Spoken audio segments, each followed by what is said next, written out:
a lot of the problems that exist in the global economy, in general, but in particular in the U.S. economy, those problems have been building for a long time. In fact, we've succeeded, unfortunately, in kicking the can down the road for many, many years, over a decade now, since the '08 financial crisis. And all of the problems that led to that crisis are actually worse now. The problems have been made bigger by the very policies that were supposedly implemented to solve those problems. Because we had a financial crisis because we had too much debt. And rather than eradicating the debt, we took on a lot more, and we simply inflated a bigger bubble. The financial crisis really kicked off after the real estate bubble popped, and people who had borrowed money to buy homes could no longer afford or no longer had the desire to repay their mortgages. And that had profound impact on the lenders that caused the financial crisis, and of course that dragged down the entire economy. But rather than allowing the bad actors to be punished, we bailed them out. And instead of blaming the Federal Reserve for inflating the bubble and blaming Fannie and Freddie for the moral hazard, we basically rewarded the government with more power. We rewarded the Fed with even more power. And so since then, they did a lot more damage. The monetary policy that existed subsequent to the '08 financial crisis, that monetary policy is far more reckless and has done far more damage than the policy that existed prior to the '08 financial crisis, and which laid the foundation and caused that crisis. Now, the policy mistakes that the Federal Reserve has made since '08 were compounded since COVID-19, right?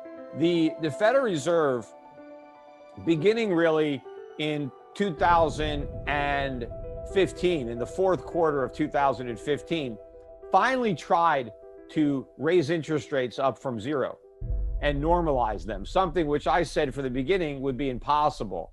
And that, that forecast was proven correct when the Fed was forced to abandon its efforts to normalize interest rates when they only got back to about 2.5%, which was about half of where they were before the Fed cut them to zero. And that really happened in the fourth quarter of 2018. That's when we had the worst drop in the U.S. stock market since the Great Depression on a quarterly basis. Everything started to implode.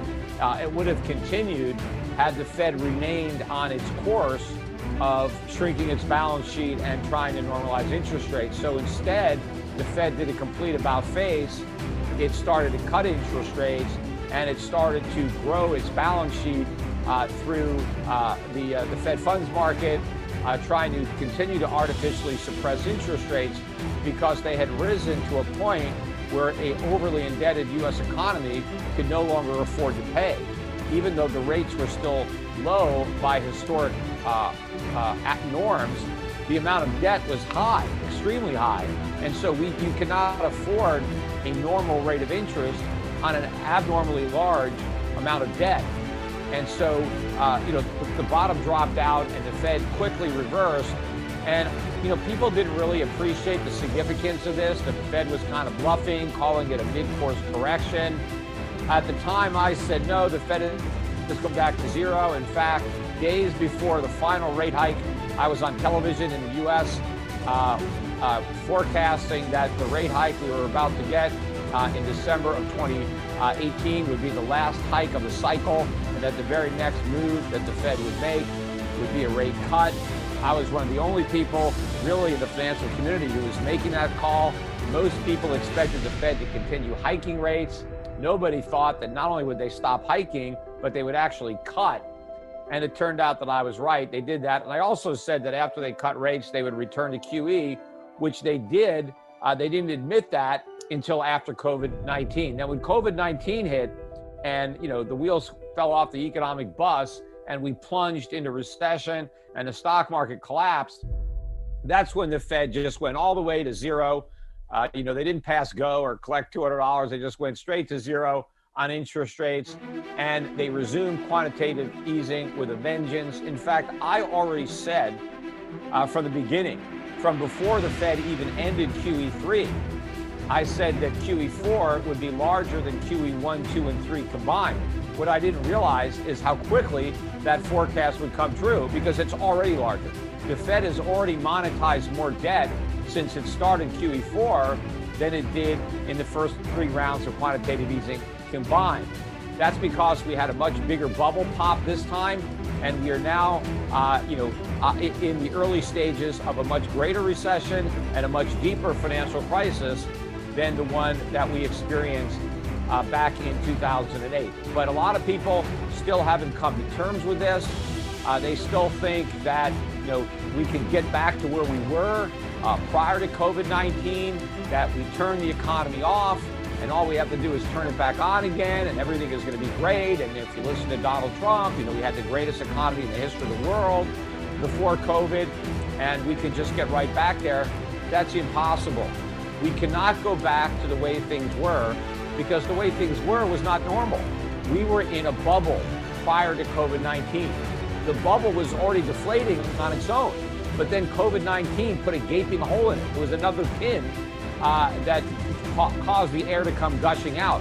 And there is no way to go back to where we were. It's like trying to unscramble an egg. It can't be done. We cannot reflate a bubble, nor should we want to reflate a bubble. Although that's not preventing the Fed from trying, because the Fed doesn't understand the difference between legitimate economic growth that comes from under-consumption, savings, and investment, and phony growth, a bubble, that comes from inflation, money printing, artificially low interest rates. So the Fed is trying to get us back to where we were without realizing that that is impossible. Also the government is making horrific mistakes with the bailouts, all of the stimulus programs, the extended unemployment, the Payroll Protection Act, the CARES Act, this ridiculous HEROES Act, which hasn't passed yet, but we'll get something like that in the next administration. I assume that Donald Trump is going to lose. That's my, most likely scenario.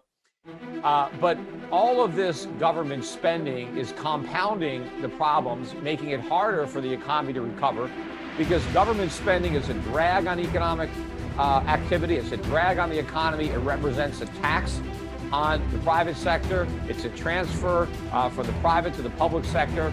Public sector is far less efficient. In fact, it's not even efficient at all. It's a complete waste.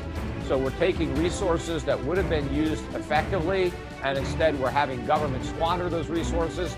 Now, a lot of this is taking the form of inflation. People don't realize that the government is confiscating such a large percentage of the national income because they're not doing it honestly. They're doing it dishonestly through inflation. Right now, 55 cents out of every dollar the U.S. government is spending, it's getting from the Federal Reserve. The Federal Reserve is printing 55 cents out of every dollar the federal government spends. That means the Fed is printing more money than the U.S. government collects in taxation. So Americans are not getting more than half of the government for free. We're still paying for all this government. We're just paying for all this government through inflation rather than through more legitimate forms of taxation. But when governments fund themselves with a printing press, that is still a tax. It's just the government gets its purchasing power through an alternative route. So like when the government levies an income tax on its citizens and actually takes their money away from them, people have less money to spend because the government took it. And then the government gives that money to somebody else, and now that person who got the money can go out and spend it instead of you. So you buy less stuff, and that's making it possible for somebody else to buy more stuff, right? It's just a transfer. Well, when the government creates inflation, it's another way of arriving at the same result, right? So the government prints money and gives that new money to somebody else. You still have all of your money, but now that somebody else has money, but that other person didn't do any work, they didn't produce any goods or services, they just have money. And so when they spend that money into the economy, they're bidding up the price of the goods and services that you need. And so now the price is going to rise to the point that your consumption will be diminished the same way it would have been diminished had the government taken your money. But they didn't take your money, they left you with your money. They just took the purchasing power away from your money. and gave that purchasing power to somebody else. So that is what's going on. This is massive inflation. The Fed is monetizing debt on an unprecedented scale. It's not just government guaranteed debt. When they were doing QE the first time or the first 3 times, they were only buying U.S. Treasury debt or mortgages that had been guaranteed by the U.S. government. So every debt instrument the Fed was buying was sporting a U.S. government guarantee to make good on the payments of the principal and the interest. What the Fed is buying now is municipal bonds with no federal guarantee. They're buying corporate bonds. They're even going down in credit quality. They're even buying junk bonds. But I would argue that a lot of the investment grade bonds that they are buying are actually junk bonds in disguise, because Moody's and Standard & Poor's don't have the guts to put a real credit rating on these bonds. So they're leaving them at maybe BBB minus or the equivalent for Moody's. But an honest assessment of these bonds would put them in the junk category. And the only reason that a lot of these companies are not going bankrupt and a lot of these bonds aren't already in default is because the Fed is propping them up with artificially low interest rates and directly subsidizing the companies by buying their bonds. So the Fed is supporting this entire house of cards.